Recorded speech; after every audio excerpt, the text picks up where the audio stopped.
Pertanyaan berikutnya, hanya login saja Nah, atau Yang bener loh Pak jawabnya. Ya, Saya iya. tengok datanya. Bu kepala sekolah ini paling suka kalau berdebat dengan saya kalau di kelas dulu.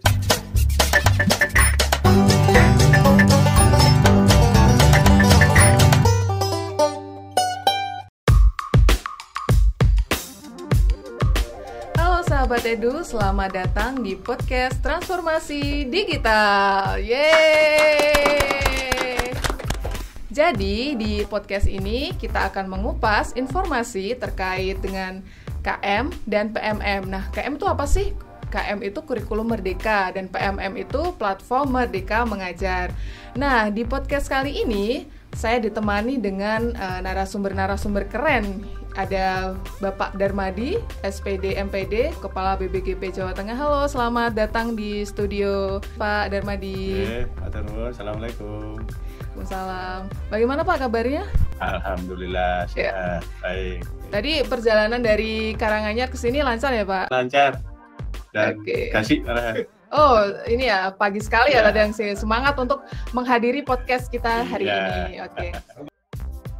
Ya, untuk yang kedua ada narasumber kita ada Bapak Tony Setiawan, STMPD, Kapokja Transformasi Digital. Halo Bapak Tony. Halo Mbak Rate, selamat siang. Halo. Dan selamat siang Sobat Edu semuanya. Salam Bagaimana? sehat buat semuanya. Ya, bagaimana kabarnya Pak? Alhamdulillah baik-baik. Nah, untuk yang ketiga ini ada narasumber kita, yaitu ada memanggilnya biar akrab tuh Mbak Amelia Setiarina Harsono, biasa minta dipanggil Mbak Amel gitu kan. Mbak Amel ini merupakan kepala sekolah dari SD Kristen Sekinah Temanggung. Halo Mbak Amel. Halo Mbak Rate, selamat siang Bapak-Bapak semua. Selamat siang sahabat Edu. Perkenalkan saya Amel dari SD Sekinah Temanggung. Nah, jadi ini nanti kan kita bahas tentang kurikulum Merdeka dan platform Merdeka Mengajar. Seperti yang kita tahu nih, kurikulum Merdeka Belajar dan platform Merdeka Mengajar ini kan merupakan bagian penting dari upaya pemerintah dalam pemulihan krisis pembelajaran di masa pandemi ini. Sekaligus KM dan PMM ini kan merupakan perbaikan kualitas pembelajaran di Indonesia. Sekarang pertanyaannya, nanti sejauh mana sosialisasi dan pelaksanaan IKM dan PMM ini di wilayah Provinsi Jawa Tengah? Oke, untuk mengawali, saya mengawali ke Pak Darmadi dulu ya, terkait dengan BBGP Jawa Tengah. Iya. Jadi Pak Darmadi ini merupakan kepala dari BBGP Jawa Tengah. Nah, dari sahabat Edu ini kan belum paham nih Pak, apa itu BBGP Jawa Tengah gitu, karena ini kan merupakan masih terhitung baru gitu. Iya, iya. Nah, bisa diceritakan Pak, apa itu BBGP, termasuk tugas dan fungsinya itu seperti apa gitu. Oh ya, sahabat Edu dan teman-teman semuanya, BBGP Provinsi Jawa Tengah itu sebuah lembaga satker atau UPT di bawah naungan Direktorat Jenderal Guru dan Tenaga Kependidikan Kementerian Pendidikan Kebudayaan Ristek. Balai besar ini dibentuk berdasarkan Permendikbud nomor 14 tahun 2022 tentang SOTK, dan hampir di semua provinsi ada balai. Ada 3 kategori. Kategori yang pertama adalah Balai Besar Guru Penggerak, kemudian Balai Guru Penggerak tipe A, dan Balai Guru Penggerak tipe B. Kebetulan kalau di Jawa Tengah termasuk Balai Besar Guru Penggerak. Nah, Balai Besar Guru Penggerak ini dipimpin oleh kepala sekelas setara eselon 2B. Oke. Ya, setelah eselon 2B di bawahnya ada kepala bagian, kemudian jabatan fungsional. Nah, untuk kedudukan dan lokasinya berada di Gondang Rejo, Karanganyar, Jawa Tengah. Nah, apa tugas dan fungsinya? Tugas dan fungsinya adalah pengembangan dan pemberdayaan pendidik dan tenaga pendidik lainnya, calon kepala sekolah, kemudian calon pengawas sekolah dan pengawas sekolah. selain itu, ada 3 prioritas program yang menjadi tugas kami untuk saat-saat ini, sebagaimana tadi yang sudah penjenengan sampaikan, yaitu salah satunya adalah kurikulum merdeka, atau yang sering dikenal dengan IKM atau implementasi kurikulum merdeka. Kemudian 2 program yang lainnya adalah program pendidikan guru penggerak atau PGP, dan program yang ketiga atau yang lainnya adalah program sekolah penggerak atau PSP.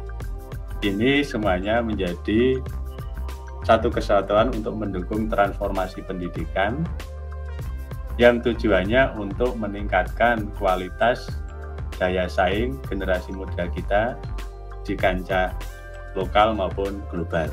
Oke, berarti di BPGP Jawa Tengah ini sudah sangat lengkap sekali ya Pak. Jadi memang mempioniri program dari sekolah penggerak maupun Betul. dari program guru penggerak. Iya. Gitu. Jadi memang untuk memajukan kualitas pendidikan di Indonesia ini semakin lebih baik lagi gitu kan. Iya. Ya, ngomong-ngomong tentang tentang sekolah penggerak ini, saya mau ke Mbak Mel. Halo Mbak Mel. Ya, halo Mbak Rati. Sebagai sekolah penggerak di SD Sekina ini sudah mengikuti PSP ya? Sudah. Ya, jadi sebagai sekolah penggerak ini tentunya sudah melaksanakan IKM ya, implementasi kurikulum merdeka. Sudah. Dari pengalaman dari mengimplementasikan kurikulum merdeka ini, apa yang Ibu dapatkan ketika pertama kali melaksanakan kurikulum merdeka ini? Bisa diceritakan? Ya, bisa.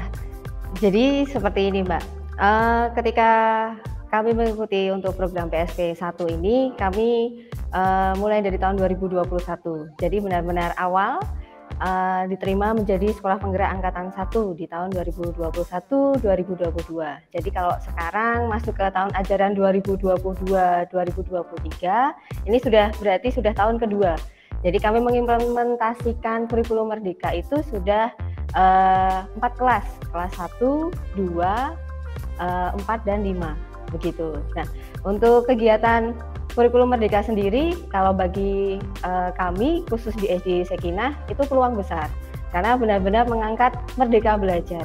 Anak-anak benar-benar merdeka untuk mereka mendapatkan pendidikan yang semestinya yang mereka dapatkan sesuai dengan bakat dan minat anak tersebut. Jadi kalau dari kurikulum merdeka ini bagi kami di SD Sekinah itu sangat ini kesempatan. Jadi kami bisa melesat lebih cepat untuk mengejar pendidikan untuk anak-anak. Jadi kalau dulu di kurikulum yang lama itu beberapa memang masih ada batasan-batasan tertentu yang memang sulit untuk kami capai, misalkan dari KKM. Tapi kalau sekarang dari kurikulum merdeka sendiri kan sudah tidak ada KKM. Nah itu, jadi untuk anak-anak itu lebih, anak-anak ini tuh kan kepintaran itu ada, kalau bagi kami ada 3. Mereka pintar di bidang sosial atau karakter, kemudian di bidang akademik maupun di bidang non akademik. Jadi kalau kemarin ada KKM seperti itu kan anak seperti mengejarnya itu hanya bagian di akademiknya saja. Tapi kalau sekarang semuanya merata, anak-anak pun juga bebas mengekspresikan apa yang mereka suka. Mbak Amel, Pak boleh tanya ya? Boleh, monggo Pak. Dulu waktu memutuskan ikut sekolah penggerak itu apa? Itu pertama ya, pertanyaan saya pertama. Saya ingin tahu itu. Kan sekolah penggerak itu sebuah pilihan ya. Kemudian pada waktu implementasinya ini berarti sudah 1 tahun ya. Itu kira-kira kendalanya apa? Mungkin Sobat Edu yang lain juga ingin mengetahui pengalaman Ibu Amel dalam menjalankan program sekolah penggerak ini. J Bapak. Untuk motivasi saya, waktu itu kan anak-anak masih belajar daring Pak J. Jadi untuk pembelajaran ketika di rumah itu anak-anak itu memang untuk pembelajaran itu mereka mendapatkan walaupun via daring. Tetapi yang tidak bisa digantikan oleh segala sesuatu di internet via daring dan lain sebagainya itu adalah sentuhan kasih seorang guru. Nah, kami yang dari guru sendiri kami merasa kosong karena tidak ada siswa di sekolah. Kemudian bagi kami kayaknya asik kalau besok sudah pandemi ini berakhir, kami harus siap dengan yang lebih baik. Nah, motivasi saya mengikuti PSP 1 itu adalah saya harus upgrade. Setiap guru, kepala sekolah di SD Sakinah itu harus upgrade. Karena kalau ingin siswa-siswa kami pun juga upgrade, yang terlebih utama adalah mutu dari guru itu sendiri harus upgrade. Itulah mengapa saya memilih untuk ikut.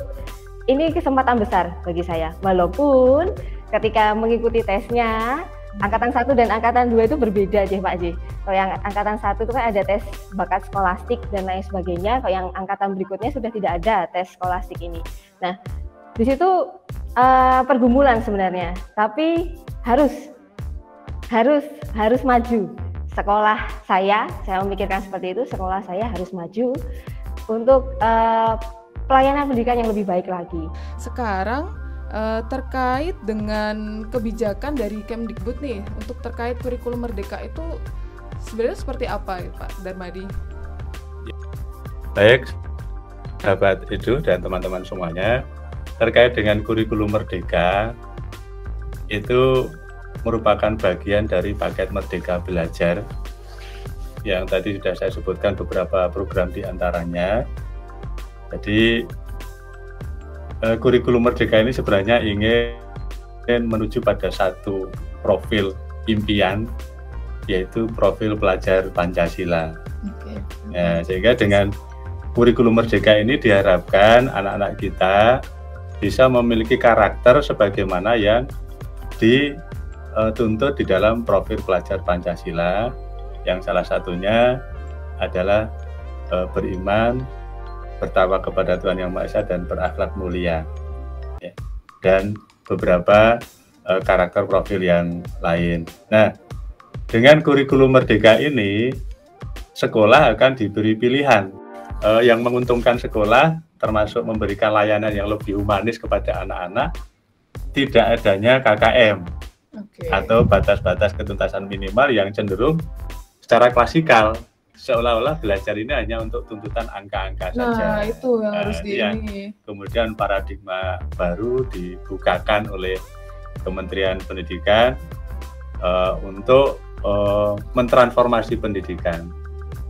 Bahwa kurikulum merdeka ini mengakui perbedaan-perbedaan individu sesuai dengan potensi anak masing-masing, dan sekolah berkewajiban untuk melayani sesuai dengan kebutuhan-kebutuhan anak.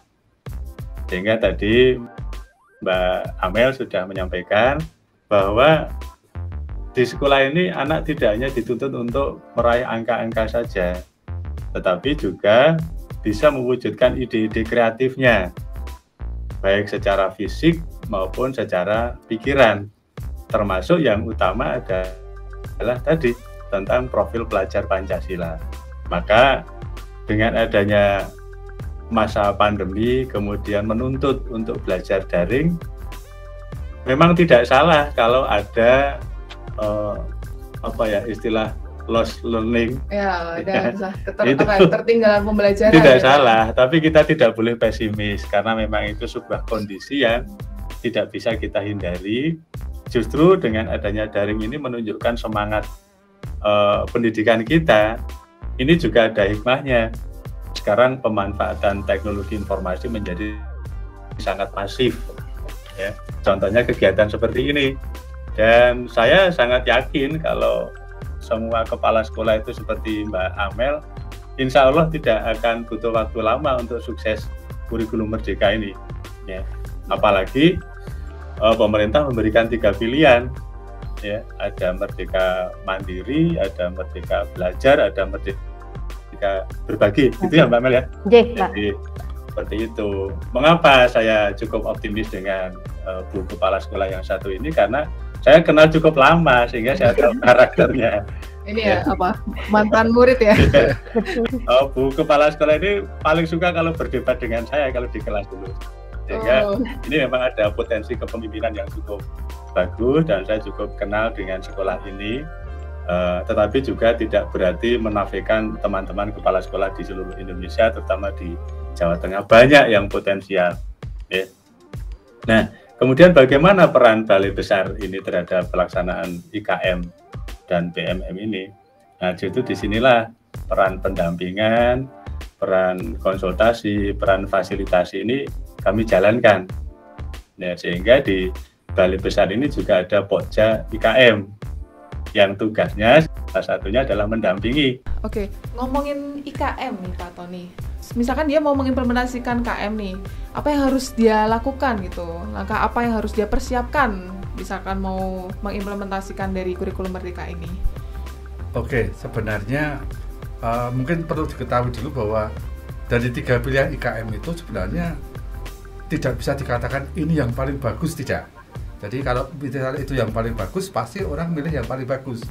Sebenarnya ada yang lebih tepat ya, karena IKM itu akan memberikan sebuah kondisi di mana sesuai membuat sistem yang sesuai dengan kondisi sekolah masing-masing. Jadi bukan yang paling bagus itu misalnya paling bagus adalah Merdeka Berbagi, semua pilih Merdeka Berbagi, tidak seperti itu. Tetapi ada semacam kuesioner di mana kepala sekolah atau pihak sekolah itu mengisi dengan sejujur-jujurnya ya, dengan melihat kondisi sekolahnya masing-masing. Kemudian setelah itu baru diputuskan, oh yang paling tepat ya. Jadi bukan paling bagus ya, paling tepat ya. Paling tepat buat sekolah dia itu apa? Okay. Ya, jadi itu yang lebih penting itu. Jadi tidak sekedar wah ini paling keren ini nih gua. Terus semua pilih seperti itu. Iya, sesuai kebutuhan ya, berarti ya disesuaikan paling tepat apa begitu ya Pak Darwati? Iya. Nah, oke. Dari pengimplementasian KM ini nih, kalau misalnya di sekolah Mbak Mel, kalau di sekolah ini selama mengimplementasikan KM ini ada kendala atau ada suatu permasalahan gitu nggak? Bisa diceritakan Mbak Mel yang sudah berpengalaman nih di sekolahnya mengimplementasikan dari kurikulum Merdeka ini. Siapa tahu di Sahabat Edu ada yang belum tahu nih. Jadi biar bisa dipersiapkan gitu. Ya, Mbak Rati, terima kasih. Untuk implementasi KM sendiri kan ada yang pembelajaran secara klasikal di kelas, ada yang namanya Proyek Pelajar Pancasila. Nah, ini yang perlu dicermati oleh beberapa sekolah. Proyek Pelajar Pancasila ini bukan sekedar, kalau bahasanya biasanya waton ono, jangan hanya sekedar ada, hanya sekedar yang penting ada, begitu. Jangan. Yang diangkat untuk proyek anak-anak itu biasanya adalah keunikan. Nah, kalau khusus di sekolah saya di SD Sekinah ini, itu biasanya kami melihat apa ya keunikan sekolah kami begitu. Nah, kalau dilihat, kalau di tempat kami, oh kami tidak punya lahan, oh kami tidak ada ciri khas tradisional, misalkan dari makanan tradisional ataupun dari seni kesenian. Nah, kami mengangkat apa yang kurang dari SD Sekinah ini. Jadi yang kurang di tempat kami adalah penghijauannya. Jadi kami mengangkat untuk proyek ini adalah hidroponik untuk anak-anak. Nah, dari hidroponik ini ternyata setelah kami jalani dalam 1 tahun ini, anak-anak itu benar-benar bisa mengetahui, oh ternyata menanam itu tidak melulu hanya kita tanam di tanah kemudian ditinggal. Dari proyek Pelajar Pancasila ini membuat mereka benar-benar mengerti dari hidup mereka sendiri. Oh, ternyata aku harus seperti ini, harus seperti ini, harus seperti ini. Jadi tugas guru bukan hanya A, B, C yang benar, tapi guru itu mengarahkan. Tuh dilihat, kalau kamu seperti ini, efeknya apa? Kamu bisa belajar kan dari segala sesuatu, begitu. Ya, berarti ini ya di IKM itu bukan hanya belajar pelajaran ini ya, pelajaran yang terstruktur, tapi juga kita belajar untuk hidup ya, hidup ya. Justru di sini terlihat bahwa guru-guru harus kreatif memberikan sesuatu. Poin utama. Karena kita melihat bahwa materi pembelajaran yang saya pelajari dulu waktu sekolah itu kan sebenarnya itu bisa digantikan dengan baca sendiri, dengan mesin, dengan komputer, dengan YouTube dan lain sebagainya itu bisa. Tetapi pembelajaran karakter itu tidak bisa dilakukan oleh mesin. Nah, jadi hal itu tuh akhirnya sekarang guru harus mulai berubah nih, tidak sekedar memberikan pelajaran 2+2 sama dengan 4 saja, tetapi gitu harus ada pendidikan karakter yang saat ini akan terlihat bahwa justru itu lebih penting daripada hanya pelajaran materi seperti biasa. Ya. Bukan seperti itu ya Mbak Amel? Ya, jadi memang benar ini ya, biar anak-anak generasi muda sekarang tuh karakternya bisa lebih bagus lagi. Kembali ke Pak Darmadi, dari pemerintah pusat maupun di daerah itu dukungan terhadap IKM-nya itu sekarang ini, saat ini sejauh apa Pak? Ya, baik. Sahabat itu yang saya banggakan. Bentar, sepertinya mau ada ini, ada kopi datang nih. Coba saya kita tengok dulu.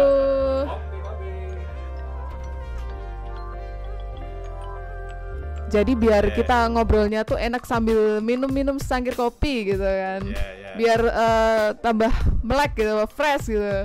Dari tadi kan kopinya dari Temanggung bukan ini? Ini kopinya dari Temanggung. Halo, asik. Makasih Mas. Ini kopi apa ini?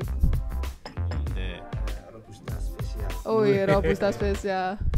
Permisi ya Mbak Amel, di sini Mbak Amel hanya bisa menikmati dari layar saja ya kopinya ya. Itu yang buat Mbak Amel mana? Bisa di-download ya? Bisa di-download ya, nanti searching dulu ya, di-download dulu. Nanti saya kirim ya. Ya, Mas, terima kasih Mas. Silakan kalau mau diminum dulu. Sebelum menjawab tadi. Ya, Mbak Ratih, tadi pertanyaan ke saya, dukungan pemerintah. Ya.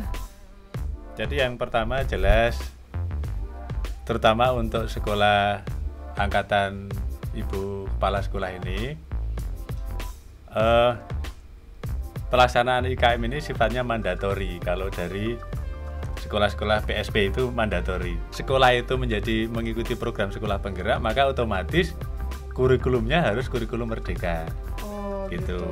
Nah, kemudian memang menjadi rezeki teman-teman PSP angkatan 1, 2 dan ini yang menjelang 3 ini, itu dukungan pemerintah tidak sekedar dukungan teknis dan manajerial, termasuk dukungan pembiayaan. Jadi bagi sekolah begitu ya, Bu Kepala Sekolah ya. Jadi beruntunglah menjadi orang-orang energik, ternyata ada kesempatan untuk kemudian mendapatkan afirmasi yang dana itu namanya bos kinerja. Ya. Dana itu bos kinerja, nah, terutama untuk sekolah-sekolah pelaksana program sekolah penggerak itu. Sehingga mungkin dulu juga ketika Bu Amel ini mendaftar sebagai sekolah pelaksana sekolah penggerak, tidak terpikir kalau harus melaksanakan kurikulum merdeka mungkin. Terpikir nggak Bu? Ya, belum, mesti belum. Belum berpikir ya? Mesti belum. Iya. Jadi ini menjadi hikmah juga. Kita menjadi generasi tidak boleh menyia-nyiakan kesempatan. Maka ketika satu kesempatan tercapai, insya Allah kesempatan berikutnya itu akan mengikuti. Ternyata kan dua rezeki berikutnya kan kemudian diterima oleh sekolah-sekolah penggerak itu, yaitu IKM dan bos kinerja itu untuk mendukung pelaksanaan sekolah penggerak. Maka kemudian ada lokakarya, ada pendampingan dari pelatih ahli, itu biayanya semuanya dari pemerintah. Nah, kemudian tentang IKM memang ada dua versi Mbak Ratih. Yang pertama yang sifatnya mandatori tadi, yang kemudian sekarang ini semi mandatori. Artinya gimana, Pak? Tidak harus PSP yang harus melaksanakan IKM gitu. Sekarang ini sedang di-push atau sedang didorong betul semua sekolah yang ada di Indonesia itu untuk bisa melaksanakan kurikulum merdeka. Tetapi tentu perlakuannya beda dengan yang PSP gitu. Jadi yang kurikulum merdeka yang sekolah non PSP itu ketika melaksanakan sosialisasi kepada para guru, kepada warga sekolah itu sifatnya mandiri. Jadi tidak ada dukungan dari pemerintah, meskipun walaupun mandiri itu juga ujung-ujungnya kembali kepada dana bos atau dana yang lain. Tetapi tidak ada dana khusus gitu loh maksudnya. Karena belum ada ini ya wadahnya ya gitu. Iya, tidak ada dana khusus yang untuk IKM. Beda kalau yang PSP. Kalau PSP itu sudah include, di situ ada sosialisasi, ada pelatihan bahkan tadi sampai 10 hari. Ada coaching yang khusus untuk kepala sekolahnya. Nah, itu memang rezekinya PSP angkatan 1-2 dan insya Allah ini angkatan 3 akan segera dihelat Dan tadi ketika saya nyambung dari Pak Tony, bagaimana proses PSP atau IKM itu, yang menentukan adalah pemerintah pusat. Sekolah ini sudah sekolah yang melaksanakan kurikulum merdeka atau belum itu nanti akan terdaftar dalam database pemerintah. Dalam hal ini adalah Kementerian Pendidikan, Kebudayaan dan Ristek. Karena sampai sekarang pun masih ada beberapa sekolah yang belum mengimplementasikan kurikulum merdeka karena mungkin kendala-kendala teknis maupun kendala yang lain.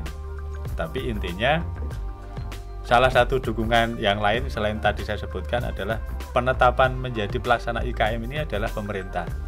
Oke, tidak serta-merta sekolah sendiri mengakui saya sekolah pelaksana IKM itu tidak. Ada legal formalnya gitu, Mbak. Nah, kebijakan pemerintah di daerah ini dalam mendukung IKM melalui PM ini seperti apa? Oke, baik, saya mencoba untuk merespon. Jadi PMM itu memang disediakan untuk mengencourage atau mendorong percepatan transformasi pendidikan, terutama melalui media digital. Nah, di dalam platform tersebut memang tersedia banyak fitur yang pada intinya memang untuk menjadi wahana para guru terutama untuk berbagi dalam rangka melayani anak-anak secara lebih baik, lebih interaktif, lebih kreatif untuk memunculkan generasi-generasi kita yang tidak sekedar menjadi penerima tetapi juga menjadi produsen ide-ide kreatif yang harus dimulai dari gurunya sendiri. Kreator gitu ya. Iya, maka di sana ada menu berbagi, ada menu aksi nyata saya, ada menu asesmen, ada menu perangkat pembelajaran. Semuanya sebenarnya kalau teman-teman guru ini aktif mengakses PMM, sebenarnya tidak ada alasan untuk guru zaman sekarang kok bingung. Maka pada kesempatan ini juga saya ingin tanya pada Bu Amel sebagai pelaksana di Satuan Pendidikan. Karena kemarin saya mengikuti rakor dengan direktorat tentang PMM juga. Itu kalau di SD Sekinah itu berapa persen teman guru yang sudah mengaktifkan akunnya di PMM, Mbak Amel? Kalau teman guru sudah 100%. 100%. Biasa 100%. Iya, jadi semuanya keren ya. Pertanyaan berikutnya. Hanya login saja atau itu hanya login saja atau hanya login saja atau sudah sampai yang pelatihan 1, 2, 3 itu, Mbak Amel? Yang benar loh, Mbak, jawabnya. Saya tengok datanya. Di-upload ini loh di YouTube. Ya, sebagian besar sudah login, kemudian mengakses, beberapa sudah mulai mencoba untuk membuat kelas, kemudian menggunakan untuk pembelajaran di kelas, misalkan untuk asesmen anak-anak itu, pokoknya kalau kelas yang sudah bisa login semua itu kami pergunakan gitu. Tapi kan lagi 100% ini adalah 100% jumlah guru yang masuk terdaftar di Dapodik. Tetapi kan beberapa kalau di sekolah swasta itu beberapa belum masuk di Dapodik. Ini kan juga imbas untuk penerimaan P3K kemarin. Jadi kami pun juga sedikit goyang ini untuk P3K karena beberapa rekan guru 100% kemarin daftar 100% 4-4-nya keterima untuk P3K. Jadi kan kualitas kami berarti bagus kan, Pak? Tapi kan kami yang ditinggalkan ini yang harus mencari lagi yang baru. Justru pembuktiannya di situ, Mbak Amel. Sekolah yang bagus itu ditinggalkan oleh siapapun tetap bagus. Karena sebuah organisasi yang sehat itu tidak bergantung pada perorangan. Itu, okay. Nah, berikutnya pertanyaan saya, ini juga saya untuk meyakinkan data yang saya peroleh itu sekaligus pada PSP. Okay. Dampaknya bagaimana setelah 1-2 tahun ini di sekolah Mbak Amel menyelenggarakan PSP dan IKM ini termasuk PMM-nya? Karena ukuran keberhasilan program pemerintah ini adalah dampaknya, tidak sekedar produknya. Jadi dampak pada siswa itu bagaimana, Mbak Amel? Ya, untuk IKM sendiri dampak pada siswa adalah dampaknya positif ya, Pak ya. Jadi anak-anak lebih fun, lebih bahagia ketika mereka berangkat sekolah. Kemudian mereka belajar pun tidak melulu, karena anak-anak itu kan ada yang tipe belajarnya ada yang auditori, kinestetik, kemudian visual. Jadi semuanya bisa terlayani dengan baik. Kalau dulu kan harus anak itu, kalau misalnya saya sendiri kan kinestetik. Jadi kalau suruh duduk anteng lihat gurunya 30 menit saja, saya hanya fokus paling tidak 15 menit. Itu kalau untuk ukuran anak SD ya. Jadi baru mengakui fokusnya setelah sekian tahun ya, Pak. Dari dulu sudah kinestetik. Jadi ketika di kelas pun, karena pembelajaran guru itu tidak melulu hanya ceramah, karena berpusat pada peserta didik, jadi mereka belajar dengan fun. Misalkan semua pembelajaran itu semuanya ada gamesnya, jadi semuanya bisa aktif, asik walaupun itu di dalam kelas. Kemudian ada pembelajaran yang di luar kelas, misalkan datang ke pembuatan batik, batik bako Temanggung, kemudian ke pembuatan tahu. Nah itu anak-anak juga senang begitu, tidak hanya melulu buka buku halaman sekian kemudian dikerjakan selesai. Oke, bagus. Sekali ya, Mbak Rate, mohon waktu sebentar juga ya terkait dengan PMM ini. Memang ketika kemarin saya mengikuti koordinasi dengan direktorat, memang secara akses login itu di Jawa Tengah sudah cukup bagus ya. Maka betul ketika tadi Mbak Amel mengatakan 100%, itu paling tidak di Jawa Tengah juga sudah mendekati loginnya. Sudah memenuhinya. Loginnya ya, belum ini. Tetapi ya, kemudian masih warna merah ngeblok itu ketika data sampai pada lajur-lajur berikutnya, ketika berapa guru yang mengikuti pelatihan tahap 1, 2, 3. Nah itu yang masih perlu didorong lagi. Karena itu pada kesempatan ini kepada sahabat Edu, pada insan pendidikan di Jawa Tengah terutama, saya mohon titip untuk betul-betul dimanfaatkan adanya PMM ini untuk mendukung pelaksanaan paket Merdeka Belajar dalam rangka mewujudkan profil pelajar Pancasila. Sehingga kalau di sekolah negeri memang sudah ada kewajiban integrasi akun Belajar ID dengan Merdeka Mengajar. Dengan PMM dan Merdeka Mengajar itu sudah ada integrasi, dan kalau masalah integrasi saya kira hampir semuanya sudah, tetapi pemanfaatannya ini ya memang perlu ditingkatkan lagi. Oh ya, jadi mungkin Sobat Edu bisa melihat ini kira-kira bagaimana kita bisa memanfaatkan bersama-sama. Mungkin saya titip satu hal ini buat Mbak Amel. Saat ini di dashboard Belajar ID atau PMM itu yang merah masih apa tadi Pak? Pelatihan mandiri ya Pak? Nah itu saya mohon bantuannya Mbak Amel untuk menyampaikan ke teman-teman guru untuk memanfaatkan pelatihan mandiri, karena selama ini orang mencari di internet itu kan biasanya bahan ajar. Bahan ajar, padahal yang ada di PMM tidak sekedar bahan ajar, ada yang lainnya. Karena mungkin sudah mulai dilarang ya Pak Darmadi ya, bahwa adakan pelatihan kan sudah mulai dilarang.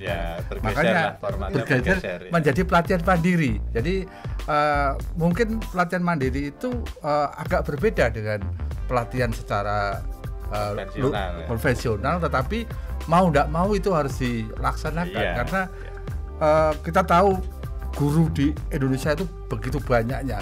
Kalau semua menunggu pelatihan secara luring itu impossible. Makanya dari pihak kementerian itu membuat PMM ini di mana di dalamnya ada pelatihan mandiri. Nah untuk itu saya mohon bantuannya kepada Mbak Amel, mungkin juga disebarkan pada guru-guru lain dan juga mungkin Sobat Edu untuk memanfaatkan itu, karena kita kalau menunggu pelatihan, saya nggak dilatih itu, sekarang sudah mulai dihilangkan ya Pak Darmadi. Sekarang harus inisiatif. Makanya dia harus mencari, saya harus mencari pelatihan mandiri di manakah? Nah di PMM itu. Itu harapannya, makanya PMM sekarang masih merah ya Pak Darmadi yang belajar mandiri, karena pada saat ini guru itu menggunakan PMM itu dalam artian mereka berpikirnya untuk pembelajaran saja, padahal lebih daripada itu bisa untuk meningkatkan kualitas dia, kompetensi dia, gurunya tambah pinter dan nanti lama-lama kan semua pelatihan ada di situ.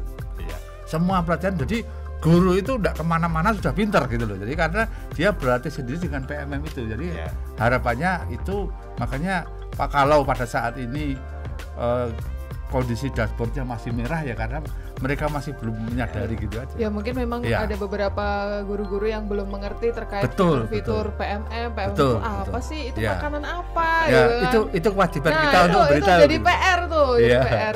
Sebenarnya hal yang penting itu sekarang saatnya bahwa kita itu tidak berlatih kepada pelatih, tetapi berlatih kepada komunitas. Karena sesama orang itu sebenarnya banyak bisa belajar. Jadi ngobrol santai macam ini itu sebenarnya banyak manfaatnya daripada kita ngobrol di dalam mendengarkan pelatihan itu mungkin yang masuk cuma berapa persen, tapi kalau ngobrol bebas itu mungkin lebih banyak lagi malah ya Pak. Ya, jadi memang harus ini ya saling berbagi dan saling belajar ya, dan keluar dari zona nyaman gitu untuk memajukan pendidikan di Indonesia ini lebih bagus lagi dan lebih mendigitalisasikan sekolah ya kalau kita nyebutnya ya. Ya baik, untuk mengakhiri dari perbincangan podcast ini ada ini bisa diberikan closing untuk Pak Darmadi dan Pak Tony. Untuk Pak Darmadi baik, terima kasih. Jadi semua ikhtiar pemerintah dalam rangka mentransformasi pendidikan ini tujuan akhirnya adalah untuk membentuk profil pelajar Pancasila. Karena itu saya mengajak pada teman-teman insan pendidikan semuanya dan masyarakat pada umumnya untuk mari bersama-sama melaksanakan paket Merdeka Belajar yang sebaik-baiknya. Ikuti, manfaatkan platform Merdeka Mengajar ya. Sejauh-jauh kapal berlayar, pada akhirnya berlabuh jua. Mari kita sukseskan Merdeka Belajar untuk menuju profil pelajar Pancasila. Yeay, keren sekali. Ya, untuk Pak Tony ada closing statement untuk mengakhiri dari tayangan episode kita hari ini?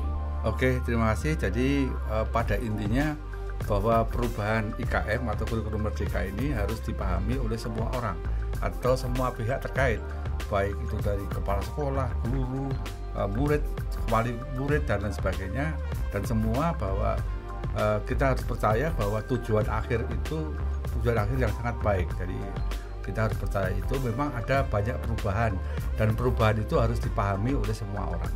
Jadi maka mari kita manfaatkan apa yang ada, kita optimalkan IKM dan juga termasuk kita memanfaatkan PMM ini sebaik-baiknya untuk meningkatkan kualitas diri dan kualitas pendidikan di Indonesia. Terima kasih. Oke, keren sekali ya ini. Untuk Mbak Amel ada hal yang perlu disampaikan untuk sebagai penutup? Ya, untuk PMM sendiri maupun IKM itu adalah program pemerintah yang sangat luar biasa. Mari semua yang terlibat kita sambut bersama-sama dan kita berubah untuk Indonesia yang lebih maju lagi. Oke, keren sekali dari ketiga narasumber kita hari ini di podcast Transformasi Digital. Baik, terima kasih atas kehadiran dan perbincangan hari ini untuk Pak Darmadi, terima kasih untuk Pak Tony, terima kasih untuk sama-sama. Mbak Amel, terima kasih. Salam untuk guru-guru di Temanggung. Ya, baik sahabat Edu, sudah terasa kita di akhir acara podcast Transformasi Digital. Sampai jumpa di episode berikutnya dan tentunya dengan bahasan topik-topik yang lebih menarik lagi dan lebih keren lagi. Sampai jumpa sahabat Edu.